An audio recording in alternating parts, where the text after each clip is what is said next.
Momen saat pengibaran bendera pusaka di Istana Negara saat HUT kemerdekaan RI setiap tahun biasanya tak lepas dari kejadian menarik yang jadi sorotan.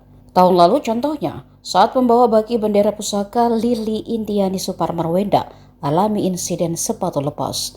Lili merupakan siswi dari perwakilan Provinsi Papua Pegunungan. Ia menjadi pembawa baki di upacara HUT ke-78 RI di Istana Negara tahun 2023, pertama kali mewakili provinsinya. Lili menceritakan bahwa prosesi saat membawa baki dan menerima bendera merah putih dari Presiden Joko Widodo untuk dikibarkan di halaman Istana Merdeka berlangsung lancar. Saat pengibaran bendera pun sepatu masih dikenakannya secara lengkap. Namun ketika hendak kembali dari halaman istana menuju ke halaman samping Istana Merdeka, sepatu pantofel yang dikenakannya tiba-tiba terlepas dari kaki kirinya. Meski demikian, Lili tetap melanjutkan tugas sampai selesai. Bersama rekan anggota Paskibraka lainnya, Lili tetap berjalan tegap dari halaman tengah istana sampai ke halaman samping barat Istana Merdeka.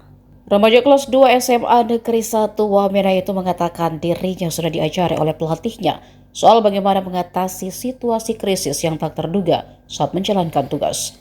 Menurutnya, kunci agar tetap lancar bertugas adalah harus terus yakin dan percaya diri hingga tugasnya selesai. Setelah lulus dari SMA Negeri 1 Wamena nanti, gadis yang punya hobi jalan-jalan ini ingin masuk ke Akademi Kepolisian atau Akpol.